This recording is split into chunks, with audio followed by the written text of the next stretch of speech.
Hello, everyone. I'm Jamie Flinchball, and this is our series of interviews on the idea of strategy. And so today we're interviewing Wayne Barz, Chief Investment Officer for Ben Franklin Technology Partners, longtime friend, colleague, and someone that I always come to for advice and input myself.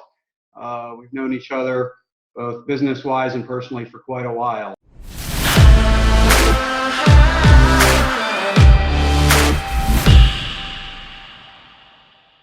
So, Wayne, why don't you give us a little intro on yourself? Yep. Hi, Jamie. Thanks for bringing me on here. As you said, we're both have the Lehigh connection going way back. I think maybe in my screen you can see a Lehigh blanket behind me. I don't see any Lehigh props behind you, but not at the moment, no. Not at the moment. As you said, I'm Chief Investment Officer at Ben Franklin Technology Partners of Northeastern Pennsylvania. We're a state-funded nonprofit technology-based economic development group in Pennsylvania. In particular, we work in the northeast part of Pennsylvania. Essentially, we provide direct investment, advice, connections to networks of people like you, Jamie, to technology-based startups, innovative manufacturers in that region, all with the mission of creating high-paying jobs in the region. Well, that's great. And I think, in terms of strategy, of course, you have the strategy of Ben Franklin itself, but when making an investment, you have to assess the strategy of the investment target. And then, especially in dealing with a lot of startups, their strategy can pivot sometimes 2 or 3 times in a year.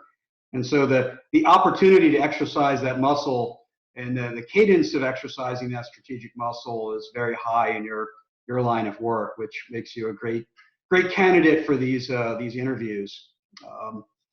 So just to start, I think this is a good broad question to begin with, because there's so many ways to do this. But when we say the word strategy, how do you define strategy? What does a strategy look like to you? So, and maybe there's two parts to that. I think strategically, internally with Ben Franklin, some of that in a way is dictated to us, right? So the way that the program is created, we work in 21 counties in Northeast PA.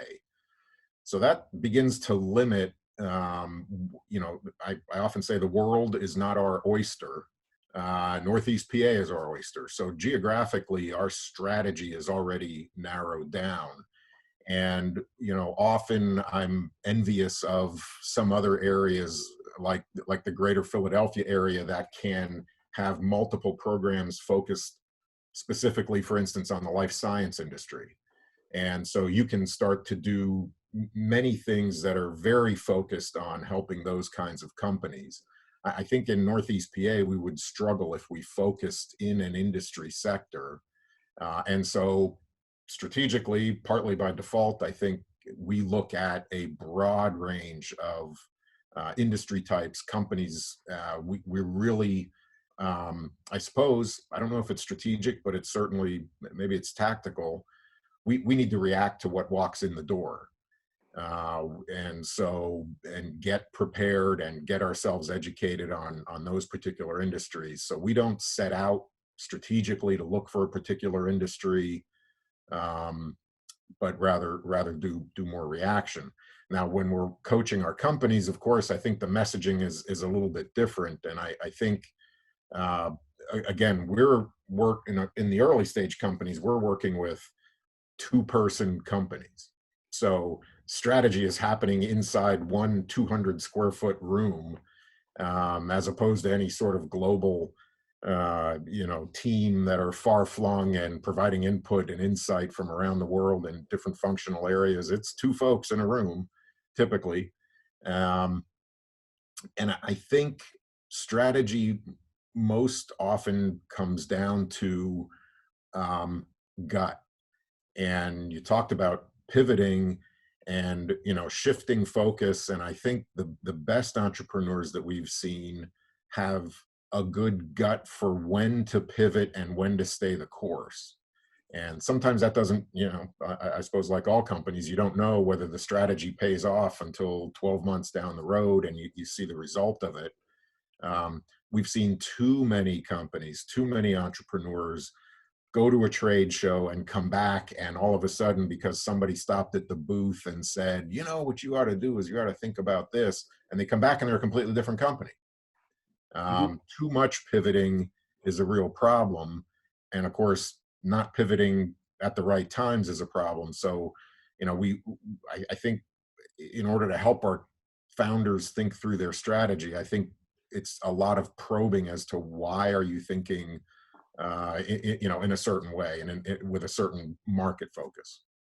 Yeah, very interesting. And going from what you talk about with Ben Franklin and Philadelphia versus Northeast Pennsylvania, strategy can be positioning, like focusing on a sector.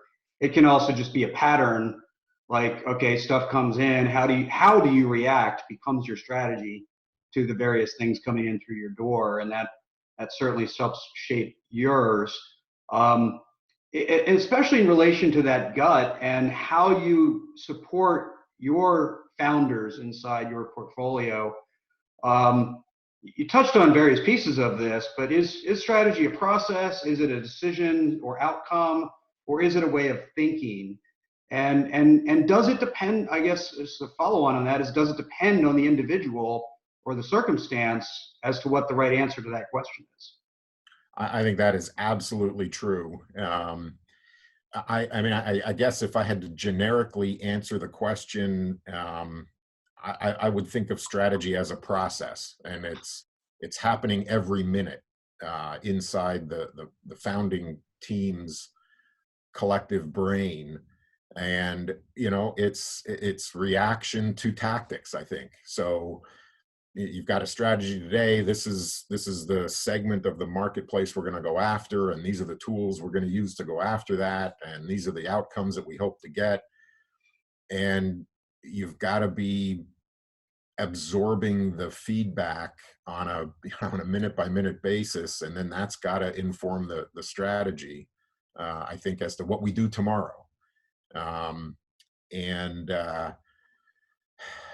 again, I think that comes, we try to coach the companies to not jump around a lot, to try to stay the course for at least, we said at the beginning of this particular approach to a market, for instance, we're going to give it 6 weeks. It's going to culminate in a show or a release of the product.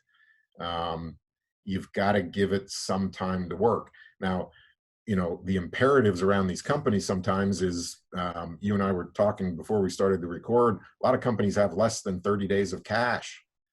Mhm. And, especially when you're talking about a team of two, there's no other income coming in, or maybe a spouse is working, maybe not. And so strategy becomes a much more short-term thing, and opportunism starts to get in the way of good strategy, I think, sometimes. Yeah, that's very interesting about the duration that you need to sort of test an idea or see if the strategy's right. Um, would you say that's more driven by internal factors, like how much cash you have to test a strategy, or external factors such as, well, we need to get to this point, make this strategy last for this long to validate whether it's true or not. So, and again, maybe that depends on the how strong either one of those are. Yeah, and certainly both of those are involved. If I had to pick one with more weight, it would probably be the external factors, I think, need to inform the strategy um, more. I this morning, we're living through this pandemic at this point, and I heard the CEO of Target on television. They had a $300 million capital renovation program underway. The Target near us there's trailers all over the place, and they've sort of put all of that on hold, as now he claims they've invested this money instead in their employees and in their team during this time, higher wages, keeping people on, et cetera. And it goes right back to the Mike Tyson thing. Everybody's got a strategy until you get punched in the mouth. And so I think, the external factors can be a real punch in the mouth, and just have to inform that, that strategy and how you think about going to market. Good, good. So as we think about who has to have this strategic thinking capability, we see across a lot of larger corporations, they go through programs of defining the capabilities they want their employees to have. Strategic thinking often makes the list, whether it's for all employees or at least managers. You deal with a lot of founders, and they really end up with you have technology-oriented founders, you have market-oriented founders, you have financial-oriented founders. There's a broad range just in that category of founder. Who really needs the strategic thinking? Is it for everyone? Does every CEO even need to have it, or does every manager need to have it? I certainly think every founder, every CEO has to have it. And I would say, if we can simplify the world into two types of founders that we've seen, something I didn't mention at the top is that we run this incubator physical space where we've got more than 30 companies in it at any given time, all sorts of technology types from life science to enterprise software and advanced materials. And so we see a lot of teams that go from 2 people to 20, 25 people in the building. I'd say there's probably, grossly simplified, 2 camps. Those that like to run that startup as a commune, they prefer to have everybody in the same room and all ideas are exposed to everybody all the time.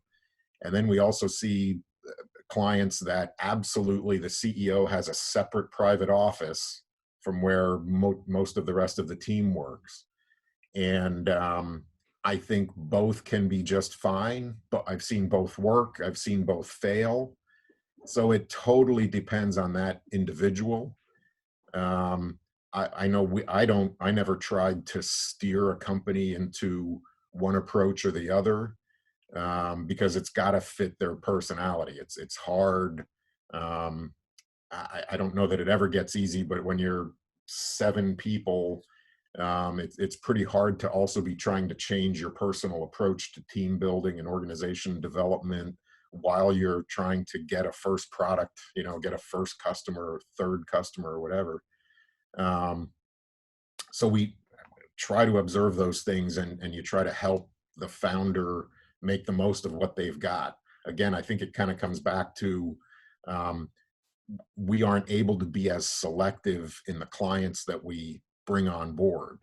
The amount of money that we invest is not enough, for instance, to go out and scour New York and New Jersey and try to attract the very best, like a venture capital firm would. We need people that are already here or that have some other personal strategic reason for being here. And so we have to play the cards that we're dealt. The most important thing, I think, is there has to be a mechanism. So if you're command and control CEO, you had still better have a mechanism for listening and then processing and then communicating. So you become a very much of a communication supply chain in a way. So you can't go off and make up all of your own decisions and then come back and not effectively communicate that. So to me, that's part of the process, and that can work for whichever kind of founder you are, whether you're the commune or the command and control type. Yeah. So you're also in a unique position with the incubator to be more engaged. You don't have to go visit. At least as an organization, whether you personally or other people in the Ben Franklin team. So just a specific follow-up as it relates to what Ben Franklin does, knowing that it is important for each and every one of your founders to have that strategic thinking capability, what does your organization do to help enhance that, to enable it, to enhance it, to coach it, whatever? What are the mechanisms that you try to incorporate to help? Well, yeah, I suppose there are a few things. One, we try to maintain a large network of experts in a host of different fields. I mean, all the different kinds of fields that you might expect, from sales and marketing expertise to regulatory affairs, um, the standard legal and accounting professional help, because we don't have all the capabilities needed, and we don't. I mean, we don't have the size of the staff to be able to really deliver sort of daily interaction with every single company. So we need to find experts, and we work hard to try to make the chemistry fit between the company and the advisor. So we don't drive any particular advisor at a company. We introduce them to three or four, they pick one, and we set up the meeting, and so the chemistry has to kind of fit. um, we do something we call tiger sessions, which is typically when a company has been out there long enough to have had a significant amount of market exposure and is learning things are either really working and wow, how do we manage this growth? Or things have not been working, what should we do? And so we'll bring three or four of our sort of cream of the crop advisors in, especially knowledgeable around that topic, and spend 3 hours with the team, and really just let them hear some other voices. um, One of the other things we try to do, and often comes out of that tiger session, is let's make sure, and this isn't right for every company, but let's get an advisory board around the company that can meet a few times a year at least, and get those other voices. Again, it's different than a board of directors. Anybody probably watching this knows that there's a difference, but these people don't have a fiduciary responsibility to the shareholders or anybody. They're just there as truly advisors. Um, it's just so good to just get somebody to bounce the facts off of, and hear from other experienced people. Yeah, so that's good enablement, and I'm sure there's a case by case fit, as you said, finding the right fit and allowing those founders to still own those decisions around how they incorporate that help is, I think, important because they have to own it ultimately. Um, it does lead to another question just around how many people can you include in strategic planning. Um, can you have too many cooks in the kitchen? As you talk about the two types, those that are more isolated, those that are more commune oriented, um, is how many people are involved a personal style choice, or is there a better process, or is there a point in time? How do you get the right amount of input without diluting it so much that you lose some ownership and decision making? I think probably ultimately strategy, the end strategy, is what comes out of the CEO's mouth. And so, right up until the moment that it leaves the brain and comes out the mouth, I think the leader of the organization owns the strategy. The bigger issue there is, are they listening to the outside voices, right? I mean, in a way, everything impacts strategy. How my wife's day went has an impact on, and it may be subtle, but so I think, you know in the end, we try to bring more outside voices to that CEO's brain, so that they are processing a strategy with as many people as they can. Um, what they do with it ends up inside their brain, and it rolls around, and then what comes out of their mouth is the end goal. I mean, any CEO of even a giant company, in the end. Mhm. Jack Welch, master of corporate strategy, um, listened to thousands of people and voices, but in the end, he had to get up in front of people and say the words. So I think if there are founders listening to this, I think be sure you're getting all the good input, and use your brain to process good advice from bad advice, sort it out. Just because somebody's brilliant and has had a lot of success doesn't mean that they've got the right advice for you and your situation. I hate the Twitter feed with all of these experts that have had, started and grown a successful business and exited it. And they've got this sort of generic advice that I hear repeated back in my office by a CEO that says, oh, so-and-so said this and we're going to pursue that. It's like that person has no sense of the context of the world that you're living in. It may be good advice to think about and process, but don't necessarily repeat it, I think is what I've said that a million times in my office to founders that show up with all of these expert pieces of advice from people that don't know their context. Mm-hmm.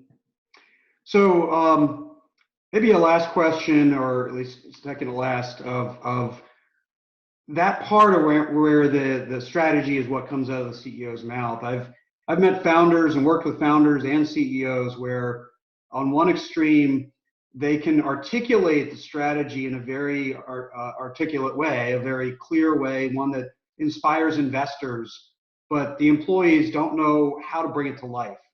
And then on the other end, I've worked with CEOs and founders who can make 100 decisions that greatly execute a strategy, but the employees are left figuring out, putting 100 decisions together and trying to interpret what the strategy is. And so those are the two extremes, but fundamentally, based on what you think works and what you advise, what is the best ways to get that decision, that what comes out of the CEO's mouth, into execution, into action?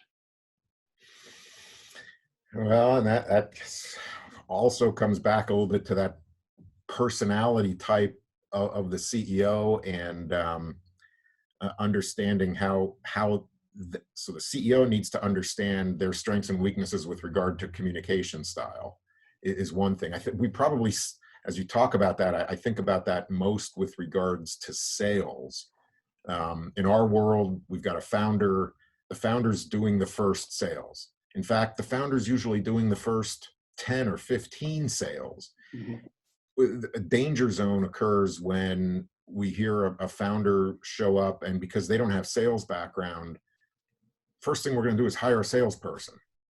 And it's like, there is no way that that's going to work. That's probably an exaggeration, right? But for the most part, until that founder has been out and dealt with the feedback from a prospective customer personally, processed it, figured out how to overcome objections, you don't know. Now, if you're going to hire a salesperson before you're able to communicate that salesperson's going to go out and going to come back and say, I don't know, boss, it's just not working. Mm-hmm. They're not buying it. And you never know, is it the salesperson? Is it the product? Is it the customer set? Because you haven't lived through it yourself. And so I think, not sure it's answering the question directly, but living it helps you communicate it. And, so I think it comes down probably in the end to personal style and experience level, as to whether you can effectively communicate to the team, whatever it is, development. If it's software development, like, look, here's how we're going to manage cycles of development. Here's how we're going to manage the sales cycle process. Living it, living through those things helps, I think, make you a better communicator of it. Great. Well, this is very helpful. I think you kind of painted a picture of a very personally invested strategy, as whether it's process, whether it's decisions, whatever, it still is from the inside out. It's got to be owned, led, lived by the CEO, particularly if that's a founder CEO. So any last words before we wrap up? Strategy is important, but we see it every day. Strategy ends up on the PowerPoint pitch to investors. It's the execution side that really matters. And so, you know, if there's founders watching this, right, the way you write an email, the way you return a phone call, the way you answer the phone, the words you use on the website, all of those things, you know, are about the execution. And one of the beauties of being in an incubator physically with a lot of our companies is you get to see them on a very regular basis, and you get to see them interact with other people. And so you start to learn where to, if you're going to try to coach them on personal style, where to try to help them. Um, I don't know if that was parting last words or not, but execution eats strategy for lunch, I think, might be the conclusion. Yep, I would agree with that. So, well, thank you very much. Hopefully everyone found this helpful. I know I did, and wish you the very best. Thanks. Thank you, Jamie. This was fun.